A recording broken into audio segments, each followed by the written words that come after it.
Inna hamdalillah nahmaduhu wa nasta'inuhu wa nastaghfiruh wa na'udzu billahi min syururi anfusina wa min sayyiati a'malina. May yahdihillahu fala mudhillalah wa may yudlil fala hadiyalah. Ashhadu an la ilaha illallah wa ashhadu anna Muhammadan abduhu wa rasuluh sallallahu alaihi wasallam. Allahumma fassalli wa sallim ala Muhammadin wa ala alihi wa ashabihi ajma'in. Faya ibadallah, usikum wa iyaya bitaqwallah, faqad fazal muttaqun. Qala Allah Ta'ala fil Qur'anil Karim, a'udzu billahi minasy syaithanir rajim. Kaifa takfuruna billah wa kuntum amwatan fa ahyaakum summa yumitukum summa yuhyikum summa ilaihi turja'un. Sadaqallahul adzim. Kaum muslimin jemaah Jumat rahimakumullah, puji dan syukur marilah kita persembahkan kehadirat Allah Subhanahu wa taala sebagai pencipta alam, pemberi taufik dan hidayah serta rahmat dan nikmat kepada kita, sehingga dengan taufik dan hidayah Allah sampai saat ini alhamdulillah kita masih diberikan kekuatan dan kesehatan untuk dapat melaksanakan ibadah sholat Jumat. Selanjutnya salawat dan salam kita sampaikan kepada baginda Rasulullah sallallahu alaihi wasallam yang telah membawa umat manusia minaz zulumati ilan nur, dari kezaliman kepada cahaya benderang di bawah naungan panji-panji Islam yang disinari Al-Quran dan Sunnah. Sehubungan dengan hal itu, di dalam khutbah ini khatib mengajak kita semua dan termasuk diri khatib sendiri, marilah kita senantiasa selalu meningkatkan keimanan kita kepada Allah, dan marilah kita senantiasa selalu memperkokoh ketakwaan kita kepada Allah Subhanahu wa taala. A'udzu billahi minasy syaithanir rajim. Ya ayuhan nasu taqu, hai orang-orang yang beriman, ya ayyuhallazina amanu taqullaha haqqa tuqatih wa la tamutunna illa wa antum muslimun. Hai orang-orang yang beriman, bertakwalah kamu kepada Allah dengan sebenar-benar bertakwa, dan janganlah kamu mati sebelum kamu betul-betul menjadi muslim. Kaum muslimin jamaah Jumat rahimakumullah, oleh karena itu pada kesempatan ini marilah kita pusatkan pikiran kita sejenak untuk merenungkan diri kita, untuk menghadapi sesuatu yang pasti akan terjadi pada diri kita, untuk menempuh gerbang kehidupan menuju kehidupan akhirat kita, melalui satu pintu yang disebut dengan kematian. Oleh karena itu yang ditegaskan oleh Allah, sebagaimana yang telah khatib bacakan pada awal muqaddimah, a'udzu billahi minasy syaithanir rajim. Bismillahirrahmanirrahim.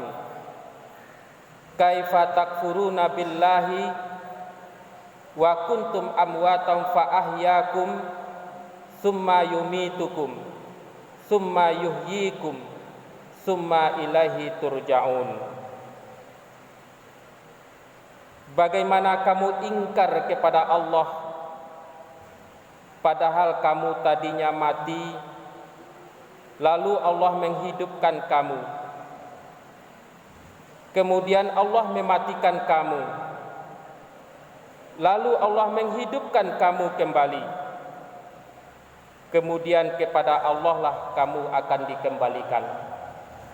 Surat Al-Baqarah ayat 28. Kaum muslimin jamaah Jumat rahimakumullah. Menurut Ibnu Katsir,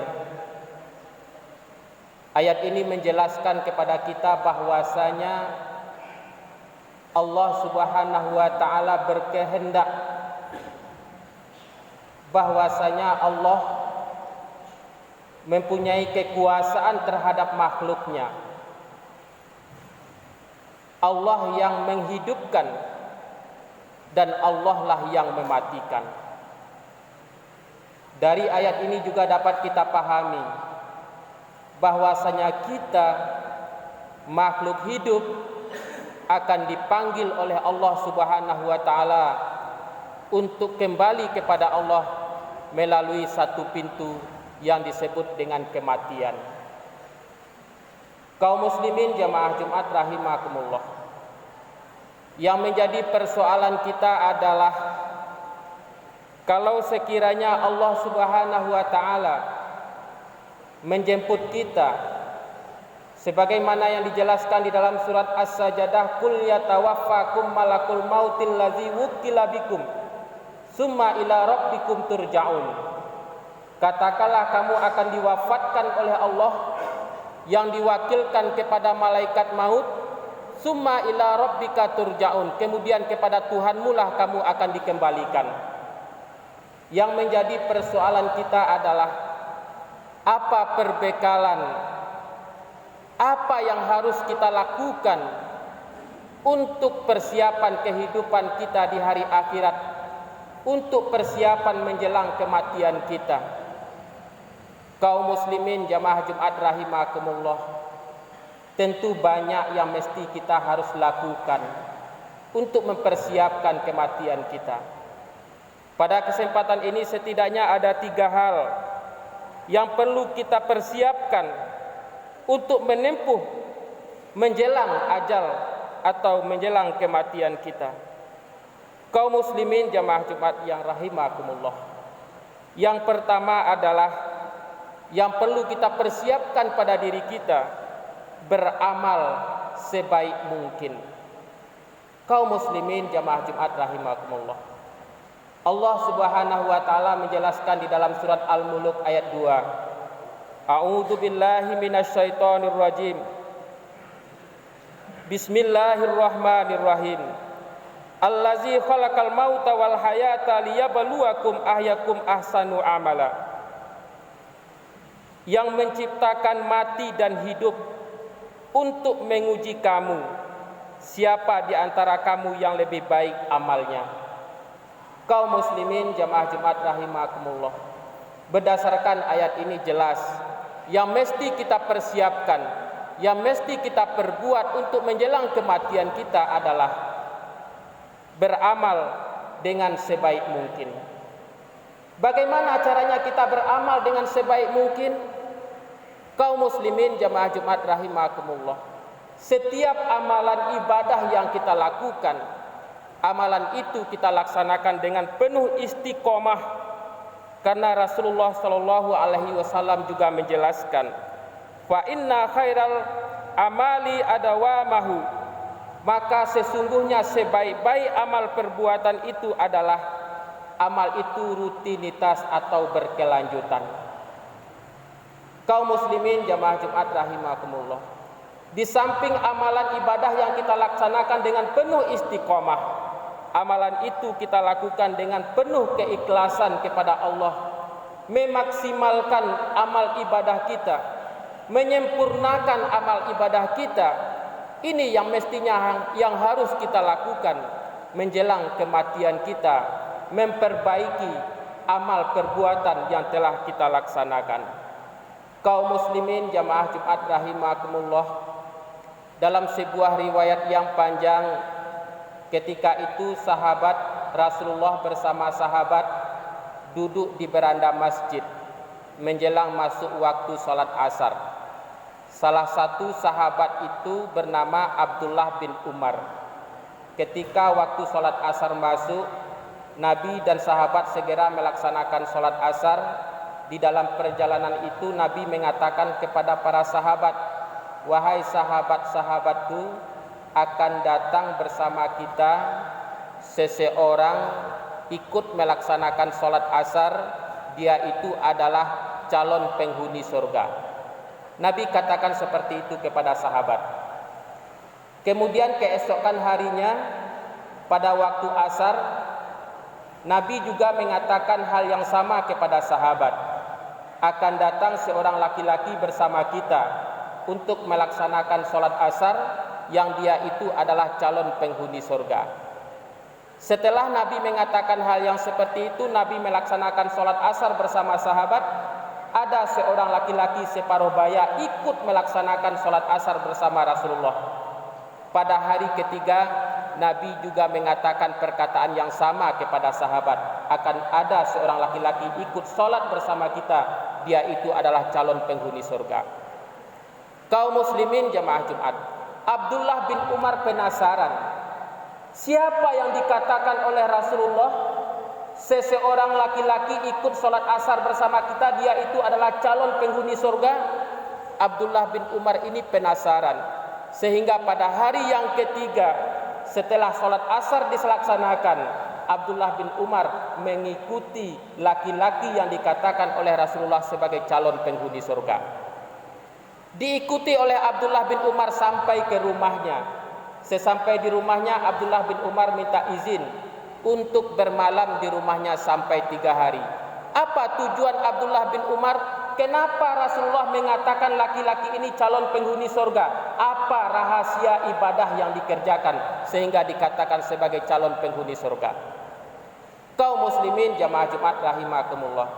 Pada hari pertama diperhatikan oleh Abdullah bin Umar, laki-laki separuh baya itu malamnya melaksanakan sholat isya, habis itu melaksanakan membaca Al-Quran. Setelah baca Al-Quran tidur, kemudian bangun untuk melaksanakan sholat tahajud, kemudian tidur lagi, bangun untuk melaksanakan sholat subuh. Setelah sholat subuh, dia keluar rumah bekerja untuk mencari nafkah. Apa kata Abdullah bin Umar?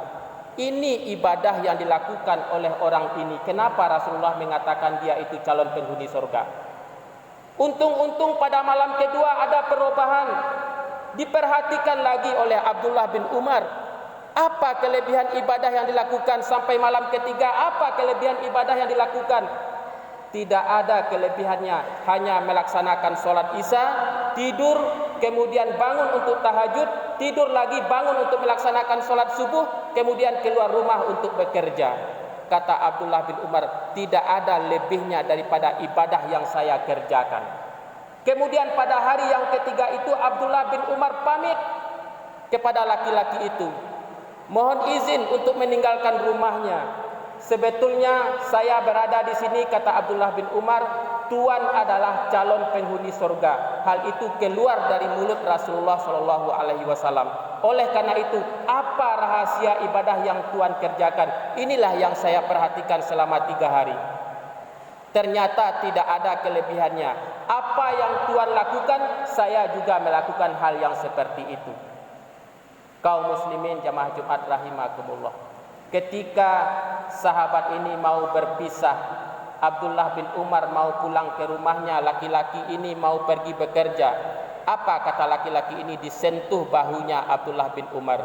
Wahai Abdullah bin Umar, kenapa saya ini dikatakan oleh Rasulullah sebagai calon penghuni surga? Sebetulnya wahai Abdullah bin Umar, semenjak hati saya ini tunduk kepada ajaran Rasulullah Shallallahu Alaihi Wasallam, tidak ada sedikit pun di hati saya terbesit untuk lari daripada ajaran Rasulullah.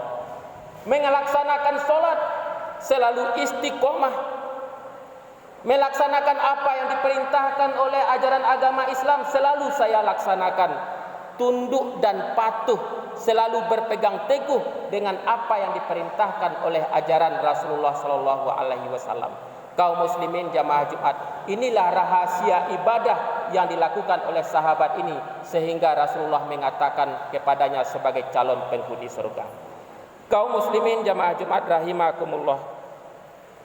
Kemudian yang kedua yang harus kita persiapkan menjelang kematian kita adalah bagaimana kita menyiapkan amal kita yang terus mengalir.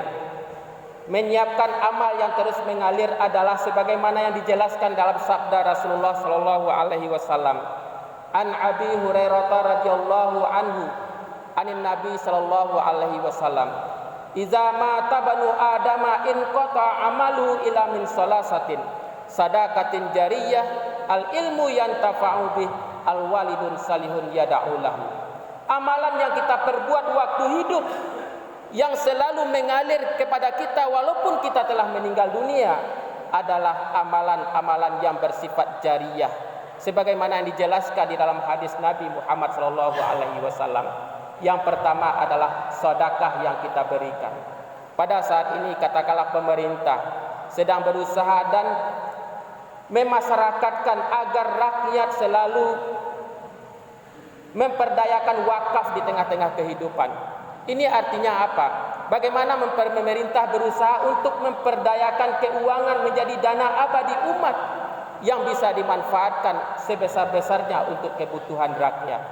Oleh karena itu kaum muslimin jamaah Jumat rahimakumullah, sebagaimana disampaikan oleh pengurus tadi, apapun yang kita berikan untuk kebutuhan umat, sebahagian daripada uang kita pergunakan untuk pembangunan masjid ini merupakan sedekah jariyah yang amalannya selalu mengalir kepada kita walaupun kita telah meninggal dunia.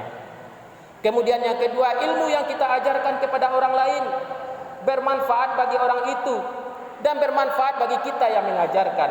Dan yang ketiga adalah anak yang soleh yang selalu kita bina sehingga bisa membaca Al-Quran, paham dengan agama dan mau mendoakan kita nantinya. Inilah yang menjadi pahala walaupun kita telah meninggal dunia. Kaum muslimin jamaah Jumat rahimakumullah. Kemudian yang ketiga adalah di samping kita melaksanakan ibadah kepada Allah Subhanahu wa taala, kita bermohon kepada Allah kiranya kita menjadi husnul khatimah. Apa tanda daripada husnul khatimah? Di dalam hadis Nabi Muhammad sallallahu alaihi wasallam, "Man kana akhiruhu kalamihi la ilaha illallah wa huwa dakhalal jannah." Barang siapa di akhir kalamnya mengucapkan kalimat la ilaha illallah, maka dia akan masuk surga. Kaum muslimin jamaah Jumat rahimakumullah. Yang menjadi persoalan kita adalah siapa yang menjamin kita pada saat sakarat, pada saat kita akan mati, kita akan mengucapkan kalimat la ilaha illallah, tidak ada yang bisa menjamin. Oleh karena itu kaum muslimin, selagi nyawa masih bersatu dengan badan kita, pada sisa-sisa umur kita ini, mari kita pergunakan untuk melaksanakan amal kebaikan dengan sebanyak-banyaknya.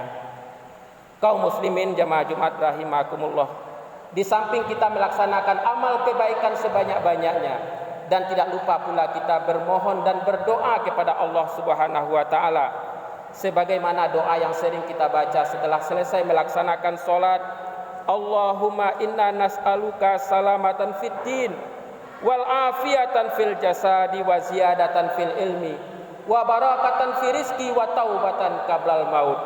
Ya Allah, kami bermohon kepadamu ya Allah, baguskanlah kesehatan kami, selamatkanlah agama kami, dan baguskanlah kesehatan kami, dan tambahlah kami ilmu. Kemudian rahmatilah kami pada saat sakarat, dan ampunilah kami ketika kami telah meninggal dunia. Bukankah ini adalah doa dan permohonan kita kepada Allah agar pada saat sakarat kita menjadi husnul khatimah. Husnul khatimah adalah mati dalam keadaan baik, bukan su'ul khatimah, mati dalam keadaan banyak persoalan. Kaum muslimin jamaah Jumat, mudah-mudahan khutbah ini ada manfaatnya bagi kita semua. Fa'tabiru ya ulil absar la'allakum turhamun.